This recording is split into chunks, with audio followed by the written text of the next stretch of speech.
guys, welcome back to my YouTube channel. And in case you're new here, my name is Christabella, and today we're going to be reacting to Kirk stating some facts about institutional racism. So let's get started. Hey Charlie. First of all, I want to thank you for speaking here. I think it's important to be exposed to differing ideas, even if you don't necessarily agree. I think that's how consensuses are reached. So moving into my question, you mentioned that you don't think there's any institutional racism left in this country.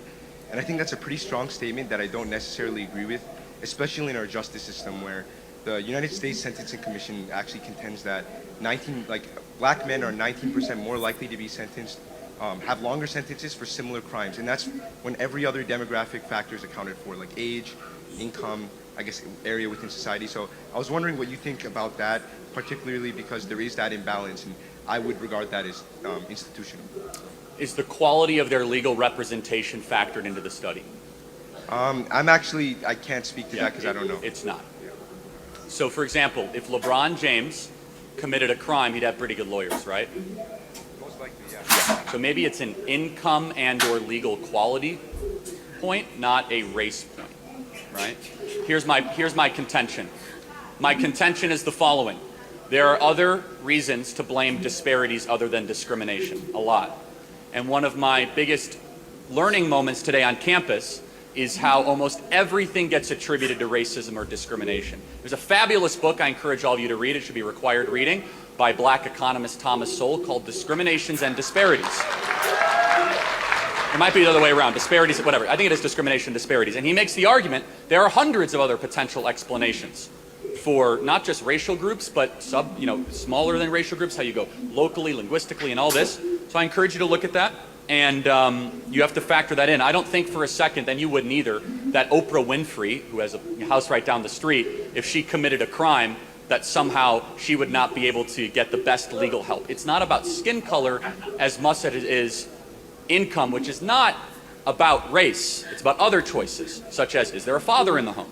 For example, if a black has a mom and a dad present, that family and that child has a higher chance of all objective facts of success, college attendance, low likelihood of committing crimes, than a white child that has just a single mother.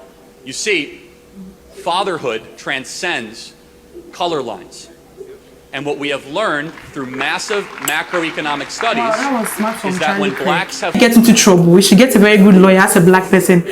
Sometimes I feel it's when how we blacks, we get comfortable when we are trying to, I don't know, because we feel the whites are trying to overshadow us because we are blacks.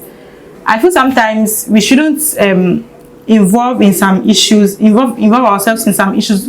So I feel sometimes we blacks, we should kind of stay away from some kind of troubles when it comes to staying in the white man country, because sometimes they kind of get lucky to get out of some kind of troubles within even more that we blacks we can't get out of.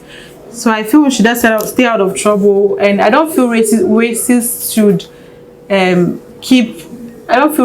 keep going on between we blacks and white, because we are all one. I feel we should be very peaceful when it comes to racism. We shouldn't take it too personal as blacks, that's too racist because we are blacks, and keep saying the white people are trying to overshadow us, which is very bad. That's my own point of view about racism. Don't forget to think about my reaction. Don't forget to like, subscribe, and share. See you in the next one. Bye.